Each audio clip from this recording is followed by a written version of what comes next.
राजनीति बहुत अप्ठ्यारो ठाउँमा पुग्यो। हामी चुनावबाट राजनीतिक परिवर्तन हुँदैन, स्थानीय तहको निर्वाचन चाहिँ दलीय आधारमा हुनु हुँदैन, राजनीति बोक्न हुँदैन। एजेन्डा मुख्य कुरा होइन, तर सत्तामा पुग्ने कुरा चाहिँ मुख्य कुरा हो। एजेन्डा स्थापित गर्ने कुरै होइन, एजेन्डालाई चाहिँ बचाउने। अब यो प्रवृत्ति जुन गठबन्धनले सुरु गर्यो वास्तवमा यो अनडेमोक्रेटिक, माओवादी जस्तो भायोलेन्सबाट आएको पार्टी र नेपाली काङ्ग्रेस जस्तो डेमोक्रेटिक पार्टीको गठबन्धन हुने, जित्नु नै उद्देश्य बनाइसके पछाडि त्यो राजनीति निरङ्कुशतातर्फ जान्छ। आउनु भएको छ जस्तो बालन शाह आउनु भएको छ र हामी धेरै उम्मेदवार दिनुभन्दा पनि जहाँ राम्रा मान्छेहरू उठेका छन् उहाँहरूलाई समर्थन गर्नु पनि हाम्रो नैतिक कर्तव्य हो। भ्रष्टाचारको विरुद्धमा उभिनु पर्यो, दोस्रो एमसीसीको विरुद्धमा उभिनु पर्यो। त्यो कार्यकर्ताहरूले मानिराखेका छैनन्। काङ्ग्रेसले तोड दिए विभिन्न ठाउँमा, काठमाडौँभित्रै पनि, र व्यक्ति नै कन्टिन्यू हुने हो भने त्यो झन् घातक हुन्छ। विकल्प दिन सक्ने हो कि होइन भन्ने चुनौती देखा पर्यो, किनकि हामी मिल्नै सक्दा रहेन रहेछौँ। मलाई मेरै पार्टी प्यारो, अर्कोलाई अर्कैको पार्टी प्यारो, अर्कोलाई अर्कैको पार्टी प्यारो, यत्र पार्टी बोकेर अलि पृथक मुद्दा पनि, पृथक दृष्टिकोण पनि। चोर भन्नुभयो, चोरहरूसँगै तालमेल गर्दै जाने। उहाँ कमल थापाको बाटोमा, उहाँ आखिर त्यही एमालेसँग मिल्नु हुँदो रहेछ। हिजोको कमल थापाको प्रवृत्ति र उहाँको प्रवृत्तिमा त केही पनि फरक रहेन रहेछ। एकछिन भाषण गरेर अलिकति मान्छे आएर राजनीति हुँदैन।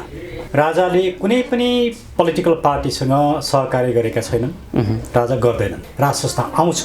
राजेन्द्र लिङ्गदेनजी कमल थापाको आलोचनामा किन खुसी हुनुभयो? म तिनवटा मान्छेको नाम लिन्छु। एउटा बालनजी हुन सक्नुहुन्छ, निमकान्तजी हुन सक्नुहुन्छ, केशव स्थापितजी पनि हुन सक्नुहुन्छ। डाक्टर साहब स्वागत छ। धन्यवाद ज्योति सर। राजनीति कहाँ पुग्यो डाक्टर साहब?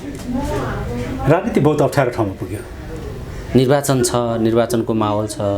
तपाईँहरूले कति ठाउँमा आफ्नो उम्मेदवारी दिनुभयो र तपाईँहरूको चुनावी तयारी कस्तो छ? अहिलेको यो जुन चुनावी माहौल छ यसलाई कसरी तपाईँहरू उपयोग गर्दै हुनुहुन्छ बताइदिनुहोस् त।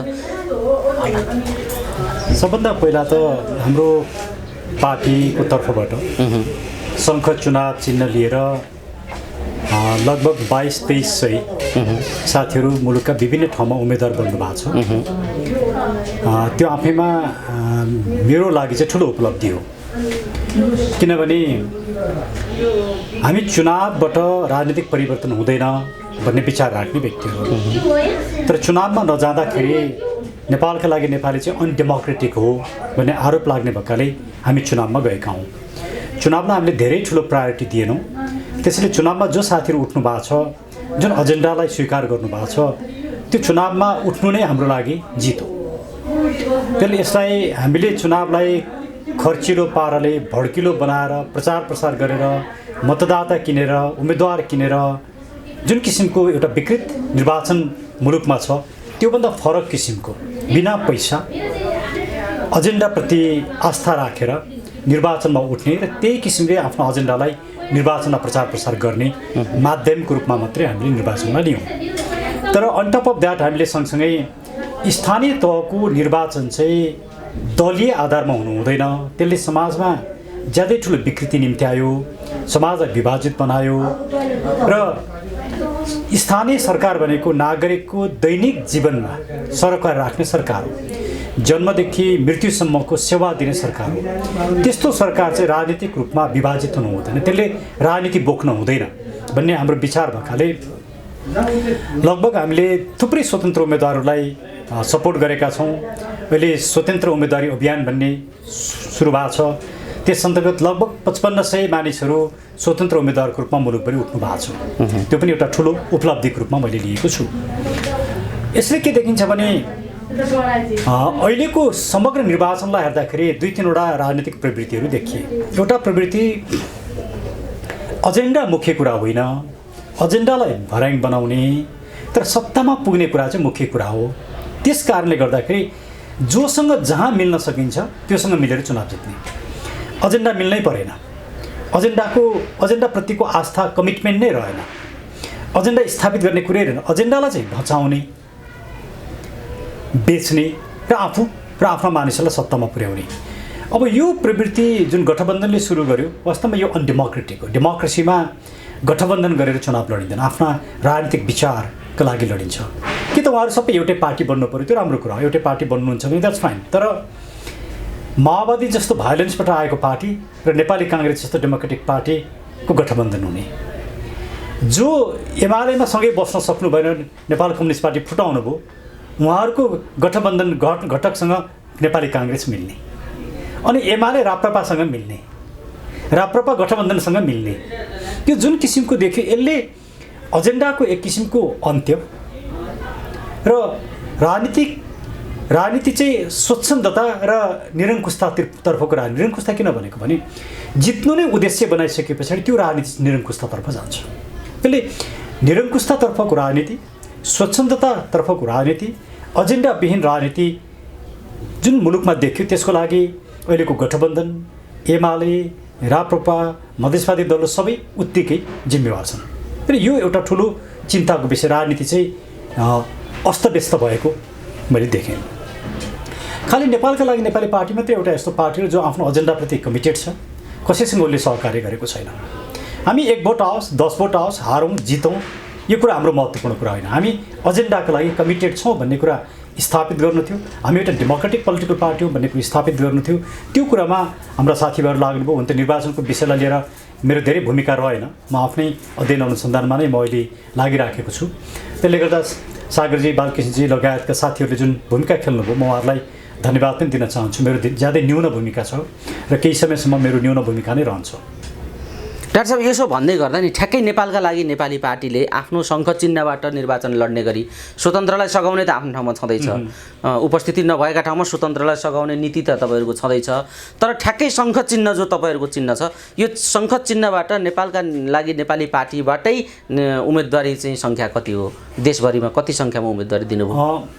अहिले बालकृष्णजीले भनेअनुसार 2100 भन्दा बेसी छन्, 2500 भन्दा कम छन्। एक्ज्याक्ट डेटा आइपुगेको छैन। 2100 उम्मेदवारहरू नेपालका लागि नेपाली पार्टीबाट निर्वाचनमा भाग लिँदैछन् यसपालि। त्यो चाहिँ कन्फर्म 2100 स्थानीय निकायको निर्वाचनमा। काठमाडौँलाई कसरी हेर्नु भएको छ? को हुनुहुन्छ काठमाडौँ? काठमाडौँमा वास्तवमा हामीले राम्रो मेयर नै पाएनौँ।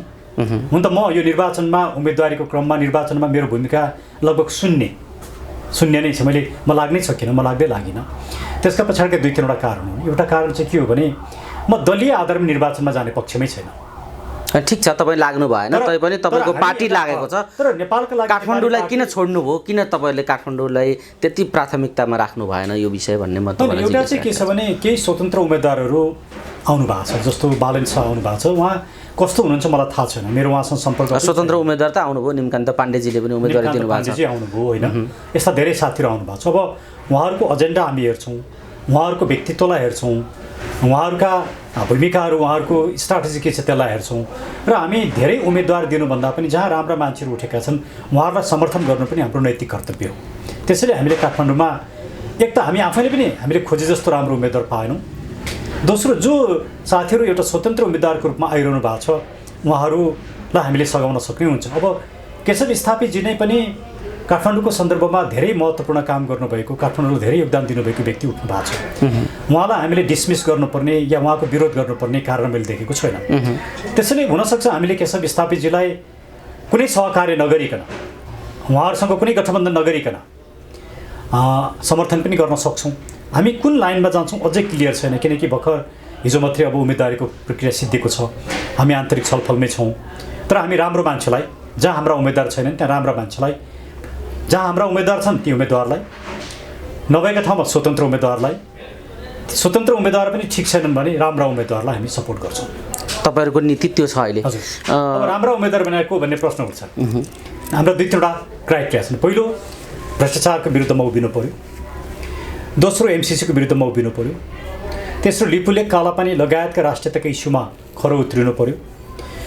चौथो, यो मुलुकको व्यथिति, लुटतन्त्र र पार्टीलाई जुन एउटा प्राइभेट कम्पनी बनाइएको छ त्यसको विरुद्धमा उभिनु पऱ्यो। र स्थानीय निर्वाचन चाहिँ दलीय आधारमा हुनु हुँदैन भन्ने मान्यतामा आस्था हुनु पऱ्यो। त्यस्ता व्यक्तिहरूलाई हामी सपोर्ट गर्छौँ। डाक्टर साहब, यो एउटा पाटो भयो। म अर्को पाटो पनि अलिकति जोड्न चाहन्छु। अहिलेको समग्र राष्ट्रिय राजनीतिको पाटो, जसरी गठबन्धन 5 दलीय गठबन्धन भनिएको छ, एमाले इतरको जुन समूह छ, यो गठबन्धनमाथि जसरी गठबन्धन कडाइका साथ गठबन्धनको एजेन्डा, यो गठबन्धनको आदर्श, गठबन्धनको सहकार्यलाई बलियो बनाउने भन्ने खालको जुन खालको गठबन्धनको एउटा मर्म छ, त्योभन्दा ठिक विपरीत तल अर्कै खालको गठबन्धन सुरु भएको छ। यो कस्तो खालको लक्षण? अनि यो के हो भने यसलाई कसरी हेर्नुहुन्छ? एक त पार्टीको जुन व्हिप छ, पार्टीले जुन निर्देशन दिएको छ, त्यो कार्यकर्ताहरूले मानिराखेका छैनन्। काङ्ग्रेसले तोड दिए विभिन्न ठाउँमा अहिले काठमाडौँभित्रै पनि गोकर्णेश्वरमा काङ्ग्रेसले आफ्नो उम्मेदवारी दियो, चितवनमा त्यस्तै स्वतन्त्र उम्मेदवारी दियो, झापामा काङ्ग्रेस र एमालेको तालमेल त्यहाँ गर्न सुरु भएको समाचारहरू आइराखेका छन्। सङ्खुवासभामा यस्तै निर्णय भयो, वीरगन्जमा यस्तै छ। समग्र देशभरि गठबन्धनको जे निर्देशन हो त्यो तल पालना भयो। अघि नै भने नि यसको अहिलेको निर्वाचन 2-3वटा यसका क्यारेक्टर देखिए। एउटा एजेन्डा प्रतिको आस्था होइन, कमिटमेन्ट होइन, कुनै पोलिटिकल गोल पनि छैन, एजेन्डा पनि छैन, तर निर्वाचन जसरी पनि जित्नुपर्ने, जोसँग जहाँ मिल्दा निर्वाचन जितिन्छ, जोसँग जहाँ मिल्दा जसलाई हराउन सकिन्छ, त्यो किसिमको चरित्रमा राजनीति गयो। यो भनेको राजनीतिमा आएको चरम विशृङ्खलता, स्वच्छन्दता र निरङ्कुशताको सुरुवात भयो राजनीतिमा। यो एउटा डरलाग्दो विषय हो। तर एउटा राम्रो पक्ष यसले के देखाउँदैछ भने अब पोलिटिकल पोलराइजेसन नभइकन साना दलहरू टिक्न सक्ने अवस्था छैन। त्यसैले 3-4वटा मुख्य दलहरू नै अब मुलुकमा ग्रो गर्छन् भन्ने त्यसले सङ्केत गरेको छ। त्यो राम्रो कुरा हो। तर 3-4वटा दल चाहिँ ग्रो गर्ने, तर साँच्चैकै मुलुकमा परिवर्तन नहुने, एजेन्डा समाप्त हुने र व्यतीत नै कन्टिन्यू हुने हो भने त्यो झन् घातक हुन्छ। र अर्को एउटा यो इलेक्सनले के देखायो भने हामी जस्ता जो विकल्प दिन्छौँ भन्नेहरू थियौँ, म धेरैको नाम लिन्न, हामीहरू एक किसिमले विकल्प दिन सक्ने हो कि होइन भन्ने चुनौती देखा पर्यो। किनकि हामी मिल्नै सक्दा रहेन रहेछौँ, एकअर्कासँग सहकार्य नै गर्न सक्दा रहेन रहेछौँ, एउटै दल बनाउनै सक्दा रहेछौँ। मैले भनेको थिएँ कि यदि हामी साँच्चै मुलुकप्रति केन्द्रित छौँ भने यी आफ्ना दलहरू बन्द गरौँ, एउटा नयाँ राजनीतिक संरचनामा जाउँ, एउटा नयाँ सिराबाट हामी सुरु गरौँ मुलुकको राजनीति। त्यो भयो भने पिपुलले पनि पत्याउँछ र हामी सबै एक ठाउँ अटाउन पनि सक्छौँ। मलाई मेरै पार्टी प्यारो, अर्कोलाई अर्कैको पार्टी प्यारो, अर्कोलाई अर्कैको पार्टी प्यारो, यत्र पार्टी बोकेर र कसैसँग नमिलिकन खालि आलोचना मात्रै गरेर कहीँ पनि पुगिँदैन। त्यसले यो अर्को एउटा विषम राजनीतिक परिस्थिति, वैकल्पिक राजनीतिको चेतना नै ह्रास भएको, या वैकल्पिक राजनीति दिन्छु भन्नेहरूले साँच्चै नै विकल्प दिन नसकेको एउटा तितो अवस्था पनि एकातिर देखिएको छ। त्यसैले अहिलेको राजनीति मैले सुरुमा भने नि एकदमै अस्तव्यस्त छ। इलेक्सन हुन्छ, मान्छेहरू जितेर आउँछन्, तर त्यसले खासै परिवर्तन या अपेक्षा पुरा गर्न सक्दैन। होइन, विकल्प दिने कुरामा नागरिकको चेतना, राजनीतिक पार्टीहरूको मनोविज्ञान, यी सबै कुराले सही ढङ्गले काम गरिराखेको देखिँदैन भन्ने एउटा कुरा त छँदैछ। जसरी विकल्पको आवश्यकता हो राजनीतिलाई, त्यस्तो पैदा हुन सकेन भन्ने चिन्ता त सर्वत्र छँदैछ। अब यसले एकातिर निराशामा लगेको छ भने अर्कातिर होइन लागिराख्नुपर्छ भन्ने अर्को स्थिति पनि देखा परेको छ। तर डाक्टर साहब एउटा कुरा बताइदिनुहोस् त, यो गठबन्धनको अनुशासन किन उल्लङ्घन भयो त? यसले कस्तो रिजल्ट ल्याउँछ, तपाईँले कसरी आकलन गर्नुभएको छ? सबैका स्वार्थ छन्। स्वार्थ कस्तो छ भने म मेयरको उम्मेदवार भएँ भने मैले हारे पनि मेयरको उम्मेदवार हो भनेर त समाजमा चिनिन्छ नि। जित्ने त एउटाले हो, जित्ने त एउटाले, तर हारे पनि ऊ मेयरको उम्मेदवार हो भन्ने एउटा इज्जत प्रतिष्ठा समाजमा चिन्ने कुरा हुन्छ। यो एउटा व्यक्तिगत लालसा त्यसले पनि काम गरेको छ।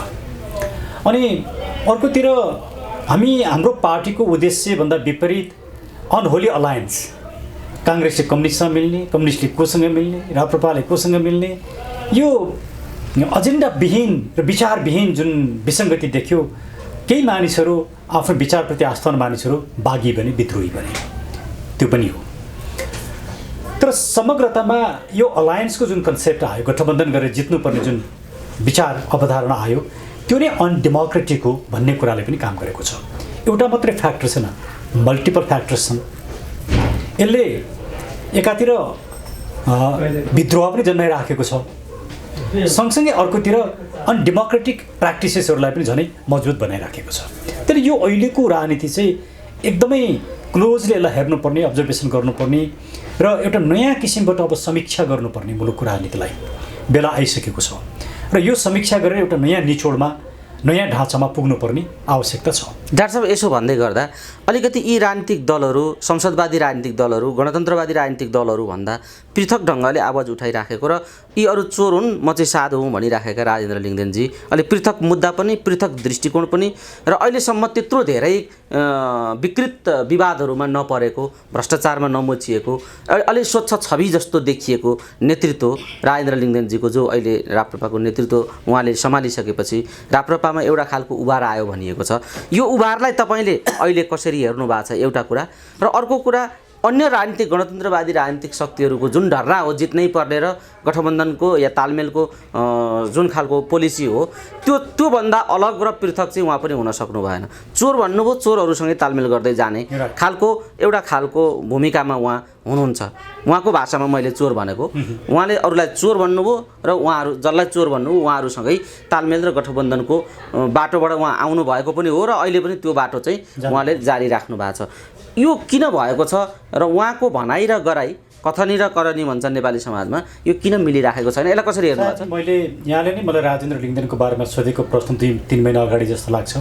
यहाँसँग मैले बोलेको थिएँ। मैले यहाँलाई त्यो बेला भनेको कुरा फेरि म रिमाइन्ड गराउँछु। म त्यही कुरा भन्छु कि राजेन्द्र लिङ्गदेनजी एउटा राम्रो मान्छे थिए, हामीले पनि साथ सहयोग गरेकै मान्छे, अपेक्षा गरेको मानिस हो। तर उहाँले बाटो बिराउनु भयो। उहाँ कमल थापाको बाटोमा हिँड्नुभयो। उहाँ सत्तामुखी भन्नुभयो। चुनावबाट राजा पनि आउँदैनन्, हिन्दू धर्म पनि आउँदैन। उहाँको एजेन्डा दिने दुईवटा एजेन्डा, मुख्य एजेन्डा, यो दुईटै कुरा चुनावबाट आउँदैन। तर उहाँ के भनिरहनु भएको छ भाषण गर्दा? हामी राजा ल्याउँछौँ, धर्म स्थापित गर्छौँ, जुन गलत कुरा गरिरहनु भएको छ। त्यसैले एजेन्डाप्रति उहाँको आस्था थिएन भन्ने कुरा मैले त्यो बेला भनेको थिएँ। अहिले आएर के प्रमाणित गरेँ? उहाँ आखिर त्यही एमालेसँग मिल्नु हुँदो रहेछ, त्यही गठबन्धनसँग मिल्नु हुँदो रहेछ भनेपछि हिजोको कमल थापाको प्रवृत्ति र उहाँको प्रवृत्तिमा त केही पनि फरक रहेन रहेछ। जसरी पनि जित्नुपर्ने, सत्तामा जानुपर्ने उहाँको प्रवृत्ति रहेछ भनेपछि एजेन्डाप्रतिको कमिटमेन्ट होइन भन्ने कुरा देखियो। र म अझै पनि अरू पोलिटिसियनभन्दा मेरो राजेन्द्र लिङ्गदेनप्रति अहिले पनि सफ्ट कर्नर छ। म अहिले पनि उहाँलाई अरूलाई भन्दा बेटर मान्छेको रूपमै हेर्छु। व्यक्तिगत रूपमा त्यो राख्नु जरुरी पनि छ, किन उहाँले त त्यस्तो राष्ट्रिय एउटा भूमिकामा गएर कुनै काम गर्न पाउनु भएको छैन, देखिएको पनि छैन। होइन, त्यो अझै उहाँले अब आफूलाई आत्मसमीक्षा गर्ने बेला आयो। एकछिन भाषण गरेर अलिकति मान्छे आएर राजनीति हुँदैन, त्यसले मात्रै कहीँ पुगिँदैन। एजेन्डा हो राजनीति भनेको, एजेन्डाप्रतिको कमिटमेन्ट हो। एजेन्डा उहाँले जसरी एउटा भर्याङ बनाउनु भयो, त्यो गल्ती गर्नुभयो, त्यसलाई छोड्नुहोस्, एजेन्डाप्रति निष्ठावान बन्नुहोस् र एजेन्डालाई साटेर या भजाएर यिनै गठबन्धन, यिनै सत्ताधारीहरूसँग मिलेर सत्तामा पुग्ने सपना छोड्नुहोस् र आउनुहोस्, आन्दोलनमा आउनुहोस्। आन्दोलनको माध्यमबाट मात्रै परिवर्तन हुन्छ। के एजेन्डा छोड्नु पर्यो? म चुनावमै जान्छु, यही सिस्टमभित्र बस्छु, जति सक्छु यही सिस्टमभित्रबाट म करेक्सन गर्छु, इम्प्रुभ गर्छु भन्नु पर्यो। त्यो भन्न पाइन्छ। म यो एजेन्डाले स्थापित गर्न सक्दिनँ भन्न पाइन्छ। तर एजेन्डा पनि भन्ने अनि चुनाव पनि गर्ने यो चाहिँ कन्ट्राडिक्सन हो, यसले सम्भव छैन। त्यसले उहाँलाई म अहिले पनि अनुरोध गर्छु कि उहाँले बाटो बिराउनु भएको छ, कमल थापाको पाथमा हिँड्नुभयो, त्यो छोड्न जरुरी छ। त्यो छोडेर त्योभन्दा बाहिर आउनुभयो भने अझै पनि उहाँ यो मुलुकको एउटा आशाको रूपमा काम गर्न सक्नुहुन्छ।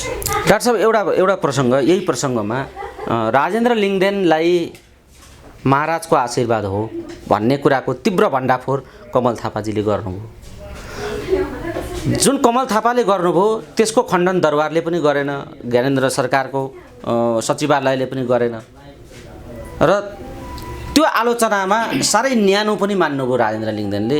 राजेन्द्र लिङ्गदेनको पङ्क्तिबाट पनि त्यत्रो धेरै यसको खण्डन भएन।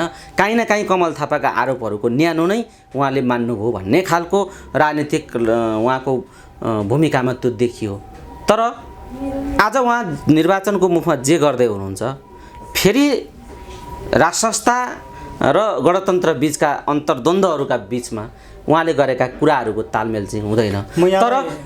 तर मान्छेको बुझाइ के छ? यो राजेन्द्र लिङ्गदेनको स्वर होइन, काहीँ न काहीँ निर्मल निवासको स्वर पनि हो। उहाँको पार्टीले जे बोल्छ त्यहाँ काहीँ न काहीँ दरबारको भिजन पनि छ भन्ने मान्छेको मनोविज्ञान छ। तर यहाँ तालमेल चाहिँ यस्तो खालको छ भनेपछि यो राजा र लिङ्गदेनको बिचको जुन विषय छ यसलाई अलिकति क्लियर गरिदिनु न, के हो? म प्रश्न पारिदिनु त। राजाले कुनै पनि पोलिटिकल पार्टीसँग सहकार्य गरेका छैनन्, राजा गर्दैनन्। किनकि कुनै एउटा राजनीतिक दललाई बोकेर राजा आउँदैनन् भन्ने कुरा राजाले बुझेका छन्। यो राप्रपासँग पनि राजाले गर्दैनन्, एकदमै छैन। राप्रपालाई कुनै राजाको साथ समर्थन ग्रेस केही पनि छैन, कुनै पनि दललाई छैन। राजाको प्रष्ट विचार के हो भने सबै राजनीतिक दलहरूले राज संस्था जरुरी छ भन्ने कुरा महसुस गरे र एउटा राजनीतिक रूपमा विरोधाभासको अवस्था नभइकन सबैको साझा सहमतिमा राज संस्था आउने वातावरण सिर्जना गरे भने राज संस्था आउँछ र मेरो भूमिका रहन्छ भन्ने कुरामा उहाँको विश्वास छ। तर कुनै एउटा दललाई बोकेर अर्को दललाई समाप्त पारेर अर्को दलको विरोध गरेर राजनीतिक एउटा खिचातानी सिर्जना गरेर कन्फ्लिक्ट द्वन्द्वको अवस्था सिर्जना गरेर म आउन चाहनुहुन्न। त्यसैले राजेन्द्र लिङ्गदेनजी कमल थापाको आलोचनामा किन खुसी हुनुभयो भने म पो साँच्चै राजावादी रहेछु भन्ने पिपलमा एउटा भ्रम जान्छ, त्यसैले राजावादीहरूको भोट मलाई आउँछ भनेर म मक्ख पर्नुभएको। तर यो वास्तविकता होइन। राजाको कसैलाई पनि कुनै पनि दललाई सबै दलप्रति समान दृष्टिकोण छ राजाको। राजा न्युट्रल छन्। वास्तवमा राजाको जुन यो भूमिका मैले देखिरहेको छु साँच्चै नै प्रशंसनीय छ। होला कतिपय मन नपर्ला, राजाले मलाई साथ दिए मलाई समर्थन गर्दै हुन्थ्यो भन्ने सबैको लाग्ला, तर सबैलाई लाग्छ। काङ्ग्रेस एमाले माओवादीभित्र सबैलाई लागेको छ, लुकी लुकी भेट्ने थुप्रै छन्। त्यो एउटा दलको मात्रै हुने भयो नि। त्यसले तपाईँले एउटा कुरा विचार गर्नुहोस्, राजावादी भनेको राजाका वरिपरिका दरबारका मान्छेहरू जो सुरेन्द्र भण्डारीले भने जस्तो राजा ल्याउने त राजा नल्याउने बेटर भनेर जसले भन्थे, जो मेरो विरुद्धमा लागे, राजाको भूमिका र राजाका विचार चाहिँ मेरा विचारसँग ठ्याक्कै मिल्छन्। कुनै दलको होइन कि मुलुकको एकताको प्रतीकको रूपमा राजा रहनुपर्छ। राजाले राजनीति गर्नु हुँदैन, राजनीतिभन्दा माथि उठ्नुपर्छ। राजनीति पोलिटिकल पार्टिजहरूले नै गर्ने हो, पिपलले नै गर्ने हो र पिपल नै सभरेन हुन्। पोलिटिकल पावरको सोर्स पनि पिपल नै हुन् र स्टेट पावरको सोर्स पनि पिपल हुन्। त्यो कुरा राजाले स्वीकार गर्छन्। त्यो गर्नु भनेको के हो भने एउटा दललाई बोकेर च्यापेर राजा न निर्वाचनमा सपोर्ट गर्छन् न आउन चाहन्छन्। डाक्टर साहब यो ठ्याक्कै तपाईँले क्लियर गरिदिनुभयो। विषय मलाई लाग्छ मैले क्लियर बनाएँ होला। क्लियर बनाउनु भयो। अब एउटा कुरा अर्को बताइदिनुहोस्, अहिले जे परिस्थिति तयार भएको छ र तपाईँहरू जे एजेन्डामा हुनुहुन्छ, राप्रपा जे एजेन्डामा छ, यी एजेन्डाहरूको भेट हुने सम्भावना छ कि छैन? होइन, एजेन्डाको भेट हुन कति बेर सक्छ भने राप्रपा बन्द गर्नुपर्छ, नेपालका लागि नेपाल पनि बन्द गर्नुपर्छ, विभिन्न राष्ट्रवादी समूह गुट सब बन्द गर्नुपर्छ, एउटा नयाँ राजनीतिक संरचनामा जानुपर्छ। त्यहाँ भेट हुन्छ। त्यहाँ भेट हुन्छ। त्यहाँ भेट हुन्छ, अन्यथा भेट हुँदैन। डाक्टर साहब एउटा कुरा बताइदिनुहोस्, जतिखेर राजेन्द्र लिङ्गदेन पार्टीको महाधिवेशनमा उठ्दै थिए, महाधिवेशन चलिराखेको थियो राप्रपाको, त्यसबेला राजेन्द्र लिङ्गदेनलाई पार्टीको अध्यक्ष बनाउनका निम्ति तपाईँका बलबुताले भ्याएसम्म सबै भूमिका प्रयोग गर्नुभयो भन्ने बाहिर चर्चा छ र त्यहाँभित्र एउटा गोप्य मिटिङ भएको थियो। उनी अध्यक्ष हुनुभन्दा अगाडि तपाईँ लगायत राजेन्द्र लिङ्गदेन लगायत अन्य केही मानिसहरूका बिचमा गोप्य संवाद भएको थियो भन्ने कुरा पनि बाहिर आएको छ। त्यो गोप्य बैठक के थियो? त्यो गोप्य बैठकमा के सल्लाह भएको थियो? राजेन्द्रले त्यो सल्लाह किन मानेनन् बताइदिनुहोस् त। अब यति धेरै नेटिग्रिटीमा जानु राम्रो हुँदैन, तर म यहाँको प्रश्न आइसके पछाडि धेरै कन्फ्युजन पनि आएको कारणले कति कुरा चाहिँ भनिदिउँ भने, वास्तवमा धवलजी राजेन्द्रजी र मेरो बिचमा भएको मिटिङ हो र त्यो मिटिङमा नै मैले राजेन्द्रजीलाई राप्रपाको अध्यक्षको लागि प्रस्ताव गरेको हो र त्यहाँबाटै यो सबै कुरा सुरु भयो। यसको सुरुवात त्यहाँबाट भयो। मैले यो कुरा त वास्तव बिर्सिसकेका थिएँ। एउटा मिटिङमा धवलजीले नै भनिदिनु भयो। बिर्सिनु भन्दा पनि यो नभन्न चाहनु भएको हो तपाईँले, जस्तो म भन्न चाहँदैन थिएँ। धवलजीले नै यो कुरा भनिदिइसके पछाडि अरू साथीहरूले पनि सोध्नु, मैले हो भनेर भने। हामी सबै वास्तवमा राजेन्द्र लिङ्गदेनजीलाई एउटा नयाँ नेतृत्वको रूपमा स्थापित गराउन चाहन्थ्यौँ र कमल थापा प्रवृत्तिलाई हामी अन्त्य गर्न चाहन्थ्यौँ। त्यो कुरा प्रष्ट। तर अहिले राजेन्द्र लिङ्गदेनजी त्यही कमल थापा प्रवृत्तिमा जानुभयो। हाम्रो गुनासो त्यहाँनिर, उहाँ गलत बाटोमा जानुभयो। तर उहाँ खराब मान्छे होइन, अझै पनि सम्भावना छन्। यो स्थानीय तहको निर्वाचनले धेरै कुरा सिकाउँछ, हामी सबैलाई सिकाउँछ। डाक्टर साहब, हामी कुराकानीको अन्तिम चरणमा छौँ। जाँदा जाँदै यो स्थानीय निकायको निर्वाचन मनोनयन लगायत जुन अहिले यो माहौल बनेको छ, यो स्थानीय निकायको चुनावले कस्तो खालको राजनीतिक सकारात्मक पाटो निर्माण गर्ला तपाईँलाई लागेको? अनि सकारात्मक पाटो चाहिँ गाउँ गाउँमा अब भ्रष्टाचारीहरूको विरुद्धमा आवाजहरू उठ्छन्, त्यो एउटा सकारात्मक कुरा हो। राम्रा क्यान्डिडेटहरूलाई मत दिने प्रयास हुन्छ, त्यो राम्रो कुरा हो। तर समग्रतामा अहिले पनि यिनै ठुला पार्टीका मानिसहरू नै जित्छन्, त्यही विकृति नै स्थापित हुन्छ। मैले अघि भनेको राजनीतिका जुन विकृति छन्, जोसँग पनि मिलेर जित्ने जुन प्रवृत्ति नै हाबी हुन्छ, त्यसले राजनीतिलाई झनै दुर्गन्धित बनाउँछ, धमिलो बनाउँछ र सङ्कटपूर्ण बनाउँछ। तर तर एउटा राम्रो पक्ष के हुनसक्छ भने अब धेरै पार्टी होइन थोरै पार्टी पोलराइजेसन भएर थोरै पार्टीहरूमा मुलुक आउँदो पार्लियामेन्ट्री इलेक्सनसम्ममा धेरै ठुला गठबन्धनहरू या पार्टी मर्ज हुने अवस्थामा पुग्न सक्छ। त्यसले एउटा राम्रो परिणाम ल्याउन सक्छ। जाँदै जाँदै के भन्न चाहनुहुन्छ? अरू छुटेको केही छ कि? म के भन्न चाहन्छु भने यो मुलुकमा राजनीतिक परिवर्तन जरुरी छ। राजनीति नराम्रोसँग बिग्रेको छ। राज्यका सबै निकायहरू बिग्रेका छन्। कहीँ न्याय पाइँदैन, कहीँ मानिसले आफू सुरक्षित फिल गर्दैन, नागरिकहरू निराश छन्, समाज बिग्रिएको छ, भताभङ्ग भएको छ। यस्तो अवस्थामा एकचोटि हामी सबैले कहाँ गल्ती कमी कमजोरी गऱ्यौँ आत्मसमीक्षा गर्न जरुरी छ। खास गरिकन हामी वैकल्पिक राजनीतिक शक्तिमा विकल्प दिन्छौँ भन्नेहरूले एकचोटि आफूलाई मन्थन गर्न जरुरी छ। र सबभन्दा पहिला म नेता हुनुपर्छ, मलाई पद चाहिन्छ भन्ने प्रवृत्ति मानसिकताबाट हटाएर म एउटा नागरिक हुँ, यो मुलुक बचाउन मेरो भूमिका छ र मैले भूमिका खेल्नुपर्छ र मैले अरूको नेतृत्व स्वीकार गर्न सक्नुपर्छ भन्ने माइन्डसेट राखेर हामी सबै राष्ट्रवादीहरू, वामपन्थी राष्ट्रवादी शक्तिहरू, डेमोक्रेटिक राष्ट्रवादी शक्तिहरू एक ठाउँमा आउन सक्यौँ भने यो मुलुकमा परिवर्तन सम्भव छ, हुन्छ। डाक्टर साहब, ठ्याक्कै काठमाडौँमा चाहिँ कसलाई समर्थन गर्छ तपाईँहरूको पार्टीले, तपाईँहरूको अभियानले? बताइदिनुहोस् न। राम्रो मान्छेलाई समर्थन गर्छौँ। ठ्याक्कै बताइदिनुहोस् न, खुलेर बताइदिनुहोस् त कसलाई समर्थन गर्नुहुन्छ? स्वतन्त्र उम्मेदवार बालन शाहलाई गर्नुहुन्छ कि स्वतन्त्र उम्मेदवार निमकान्त पाण्डेजीलाई समर्थन हुन्छ कि यही नेकपा एमालेका काङ्ग्रेसका नेताहरूलाई हुन्छ कि? उहाँहरूका एजेन्डा हामी हेर्छौँ, उहाँहरूका संवाद हामी हेर्छौँ र म तीनटा मान्छेको नाम लिन्छु। एउटा बालनजी हुन सक्नुहुन्छ, निमकान्तजी हुन सक्नुहुन्छ, केशव स्थापितजी पनि हुन सक्नुहुन्छ। किनकि केशव स्थापितजीले काठमाडौँको सदरमा राम्रो काम गर्नुभएको छ। त्यसैले यी तीनटा मध्ये कसैलाई हामी समर्थन गर्न सक्छौँ। खुलेर यसको बारेमा निर्णय गर्नुहुन्छ तपाईँले? एउटा छिटै निर्णय गर्छौँ। निर्णय गर्नुहुन्छ। हवस् डाक्टर साहब, समय दिनुभयो। यो समय र संवादका लागि यहाँलाई धेरै धेरै धन्यवाद छ।